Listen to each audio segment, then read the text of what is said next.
Assalamualaikum warahmatullahi wabarakatuh. Selamat datang di channel Lembar Hitam.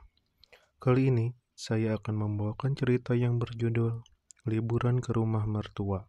Sebelum lanjut ke ceritanya, jangan lupa untuk klik tombol subscribe, dan bagi teman-teman yang ingin membacanya secara langsung, nanti akan saya sematkan di kolom deskripsi. Tanpa berlama-lama lagi, mari mulai ceritanya.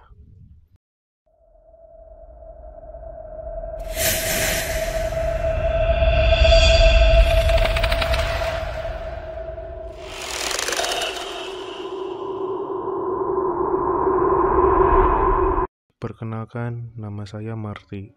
Saya ingin menceritakan sedikit tentang pengalaman mistis dan nyata yang saya alami sewaktu liburan ke rumah mertua.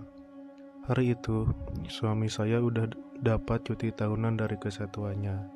Ya, kebetulan dia seorang anggota TNI. Kami juga sudah sepakat kalau cuti tahun ini kami habiskan berlibur di rumah mertua di Tulung Agung, Jawa Timur. Singkat cerita, kami pun berangkat. Kebetulan, waktu itu kami masih pengantin baru, jadi ini adalah kunjungan pertama saya ke sana.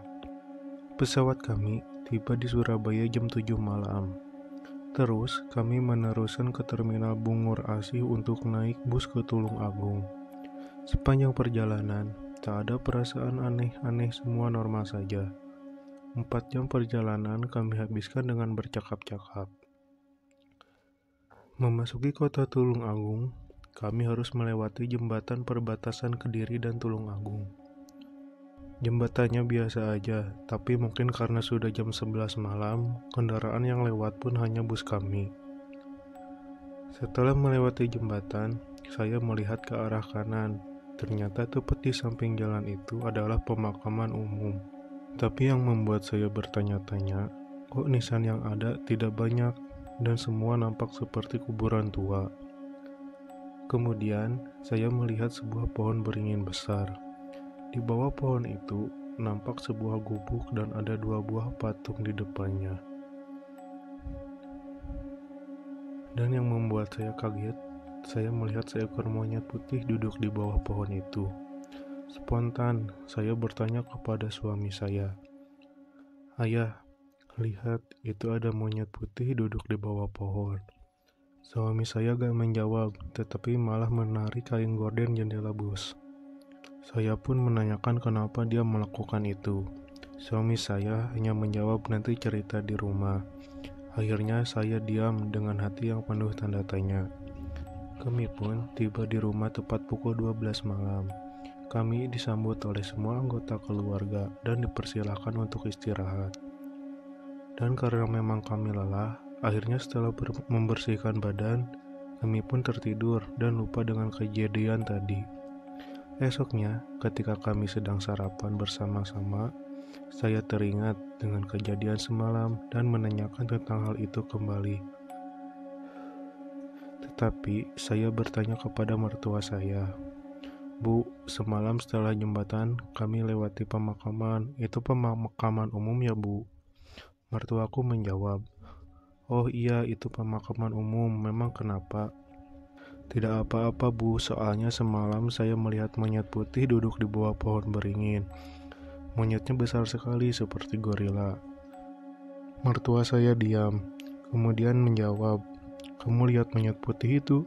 Di pemakaman itu memang ada monyet putihnya dan juga monyet-monyet liar lainnya. Karena pemakaman itu biasa digunakan oleh orang-orang untuk meminta kekayaan. Dan monyet putih yang kamu lihat adalah raja dari monyet-monyet itu. Orang-orang yang mengambil pesugihan pada monyet itu, jika meninggal harus dimakamkan di pemakaman itu. Dan katanya pula kalau monyet-monyet liar yang ada di tempat itu semua adalah jelmaan dari orang-orang yang menuntut pesugihan di tempat itu." Saya pun terdiam. Kemudian mertua saya melanjutkan, "Sebentar, kita ke rumah Kiai. Kamu harus didoakan karena kamu sudah melihat monyet putih itu. Dan katanya siapa saja yang melihat monyet putih itu jika tidak menyembahkan sesuatu padanya, maka monyet itu akan selalu mengganggu orang yang melihatnya." Sorenya, setelah asar, saya, suami, dan mertua saya pergi ke rumah Kiai yang dimaksud. Dan setelah beberapa lama bercakap-cakap, menyampaikan maksud kedatangan kami, Kiai itu pun mengambil botol air yang kami bawa dari rumah, dan kemudian mendoakan air itu. Setelah itu, dia berpesan agar saya memakai air itu buat mandi sebanyak 3 hari, dan memberikan saya beberapa doa agar jika saya mendapat hal-hal yang aneh, saya harus membaca doa itu. Setelah berpamitan, kami pun pulang. Malamnya, setelah makan malam, kami masuk ke kamar masing-masing, dan karena memang masih daerah perkampungan, baru jam 8 malam pun suasana sudah sangat sunyi sekali. Saya pun tertidur. Tiba-tiba, saya seperti dibangunkan. Saya mendengar di atas atap seperti ada yang menarik-narik atau seperti menggeser atap seng itu. Bulu saya merinding, perasaan saya tidak enak.